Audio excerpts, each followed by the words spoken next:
Salam damai sejahtera Bapak, Ibu, serta saudara-saudari semua. Untuk mengawali renungan tentang firman Tuhan, mari kita bersatu dalam doa. Tuhan Allah Bapa di sorga yang melampaui segala akal, hati, dan pikiran kami umat manusia, berfirmanlah kepada kami sebab kami bersedia untuk mendengar, dan atas pertolongan Roh Kudus mampukan kami agar boleh melakukan firman-Mu itu dalam hidup sehari-hari. Dalam nama Tuhan Yesus kami berdoa kepadamu. Amin. Sebagai nas renungan firman Tuhan hari ini diambil dari Injil Lukas pasal 7 ayat 37 yang berbunyi, "Di kota itu ada seorang perempuan yang terkenal sebagai seorang berdosa.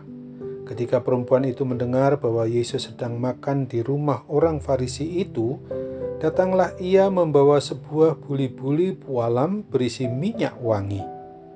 Sebagai tema yang diangkat dari nas renungan kita adalah Tuhan Yesus menerima pertobatan orang berdosa. Nas renungan firman Tuhan hari ini mengisahkan tentang sebuah perjamuan makan di rumah seorang Farisi bernama Simon. Pada waktu itu datang tamu yang tak diundang, yaitu seorang perempuan yang dikenal sebagai perempuan berdosa yang suka menjajakan dirinya untuk mendapatkan uang. Berpuluh pasang mata menatapnya sinis dan curiga. Sang tuan rumah mungkin berpikir, buat apa ia datang kemari? Mungkin kita perlu pertanyakan juga, seandainya ada orang yang dikenal berdosa datang ke rumah ibadah gereja di mana kita sedang beribadah atau berkunjung ke rumah kediaman kita, bagaimana reaksi kita? Reaksi Simon orang Farisi sebagai tuan rumah jelas tidak menerima kehadiran perempuan berdosa itu. Simon dari golongan orang Farisi itu tentu menjaga kesuciannya secara ketat. Ia tidak mau tanah Kanaan atau tanah perjanjian itu telah tercemar karena pendudukan atau penjajahan Kekaisaran Romawi. Ia juga paling tidak mau menjaga kesucian tubuhnya sendiri sambil menunggu hari pembebasan tiba atau kedatangan Mesias yang akan melepaskan bangsanya itu dari penjajahan orang Romawi. Jadi, ia berusaha menolak kontak langsung dengan orang-orang yang dianggap tidak suci, termasuk perempuan berdosa itu.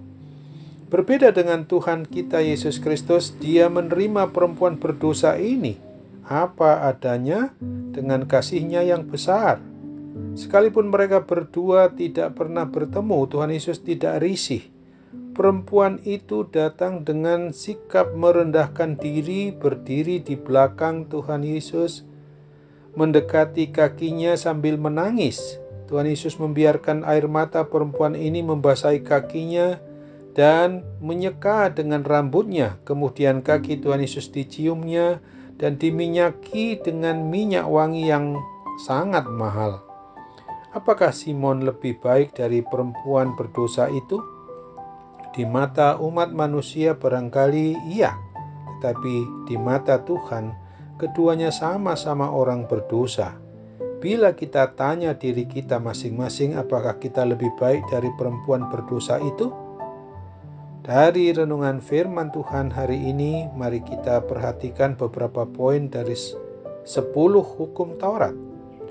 Yang pertama adalah tentang hormatilah ayah dan ibumu. Apakah kita tidak pernah tidak menghormati mereka? Kedua, jangan mengingini barang milik sesamamu. Apakah kita tidak pernah iri hati melihat rumah atau harta kekayaan orang lain? Dari 2 poin itu saja kita mungkin pernah melanggarnya. Dengan demikian, beranikah kita mengatakan lebih tidak berdosa dari orang lain? Marilah kita jangan memandang rendah orang lain yang punya stigma buruk, yang pernah menjadi narapidana, hidupnya berantakan, atau sifatnya temperamental. Janganlah seperti Simon orang Farisi yang memandang diri lebih baik dan tidak memiliki kasih. Marilah kita mau belajar seperti yang dilakukan oleh Tuhan Yesus, mau menerima orang lain apa adanya, dan memancarkan hidup yang dipenuhi oleh cinta kasih Allah. Mari kita kasih sesama kita umat manusia Sama seperti kita mengasihi diri kita sendiri, oleh karena kita sendiri telah menerima cinta kasih Tuhan Allah Bapa kita itu melalui Yesus Kristus dan di dalam persekutuan Roh Kudus. Amin. Mari kembali kita bersatu dalam doa.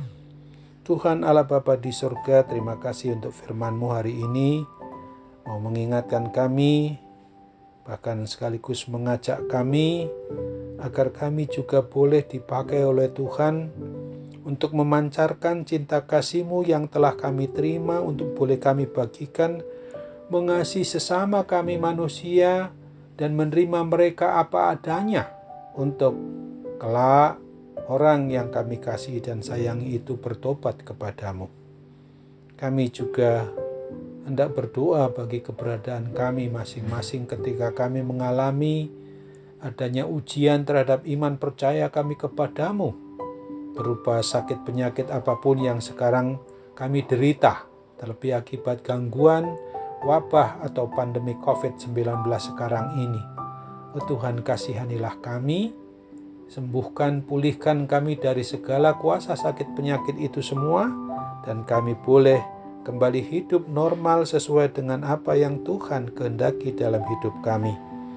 Kami serahkan juga Bapa untuk segala sesuatu yang akan kami jalani di masa depan kami. Kiranya kami dapat menerima kehadiran Roh Kudus di hati kami itu, untuk kami sadari, yang pasti mengajari kami, menguatkan kami untuk memperlakukan firman Tuhan itu, tidak sekedar hanya kami baca dan renungkan dan dengarkan, tapi mampukan kami untuk memperlakukannya dalam hidup sehari-hari. Dalam nama Tuhan Yesus kami mau berdoa dan mengucap syukur dengan sepenuh hati. Amin.